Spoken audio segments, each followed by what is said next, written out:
Hey everyone, it's Rook. Today we're going to see if AutoTune actually does tune in a closed loop fashion, just like modern automobiles do, or if you need to accept the trims in order to change your fueling.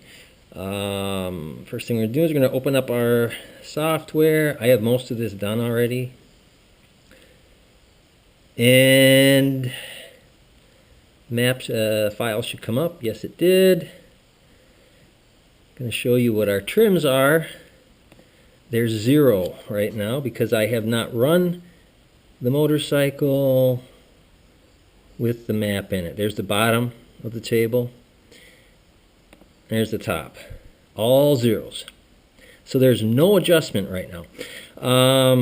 Target AFR, I changed that. There was a variety of target AFRs in this map file. I changed them all to 13.5, which is a leaner setting than any of the AFRs that were previously there. I won't show you the fuel table because that's not necessary, and that is the map maker's private business. Okay, let's go to feature enables and input selections, and we are going to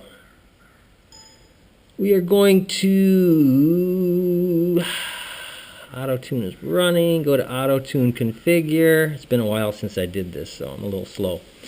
Minimum runtime. I was told I should set it for 1 second. I know that my idle doesn't settle down for at least 20 seconds. The bike has already been warmed up, so it should idle normally in about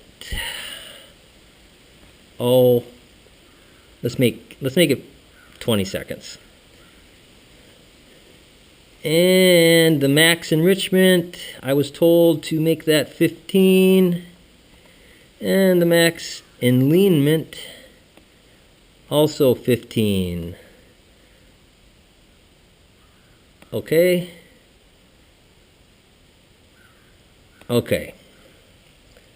All right, so we should see this light come on in about 15 seconds after I start the bike up. And we should also see the fuel adjust number changing if AutoTune is actually tuning the engine as it runs. We should also see the AFR go from whatever it is, which I believe is going to be somewhere in the neighborhood of 12, and it should go up to about, should hit close to 13 within a short period of time. Let's see what happens. Now again, the bike has already been warmed up. It's at 2 bars, so it's going to idle normally within 15-20 seconds, and we'll see AutoTune running come on at that time.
Well, there you have it. It does appear that it is in fact doing its best to keep the bike at 13.5.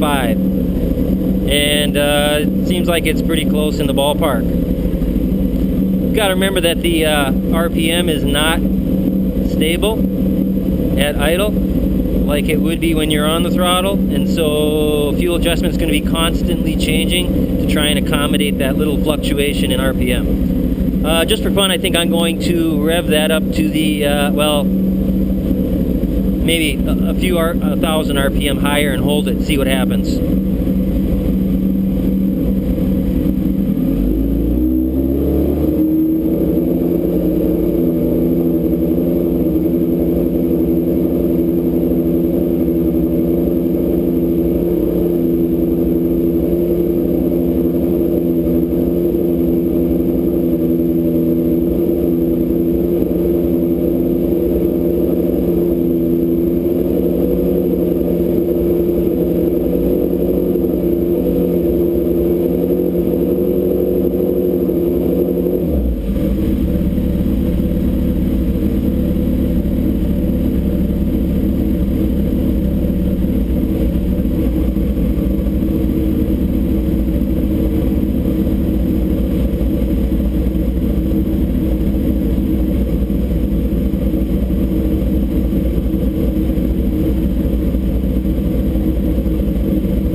Okay, I'll try this later on the road, holding it at about 3,000 RPM, and we'll see what happens. But it looks like it is tuning. I didn't expect that that the AFR would change like it did, but you know, I didn't realize. I wasn't remembering that the RPM is not really ever stable unless you're quite high in the RPM range, and then turning the throttle is just like turning on a faucet. You turn it 2 degrees and it goes 2 degrees.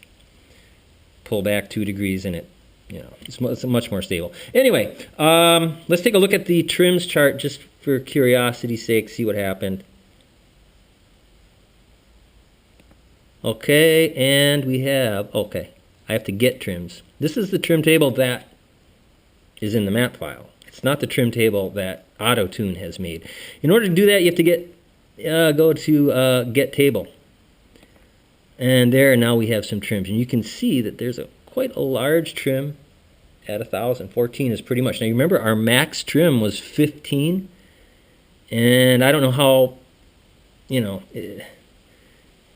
it might be that 14 was so close to the max, you know, enlinement that AT200 didn't want to go any farther. I suspect not, because we left it run at that RPM for quite some time. Anyway, we got a little trim at 1250 also from idle fluctuation. And then when I revved it up, we got some trims there as well. Okay. So anyway, yeah, looks like it works. We'll do the road test a little later on. That's it for now.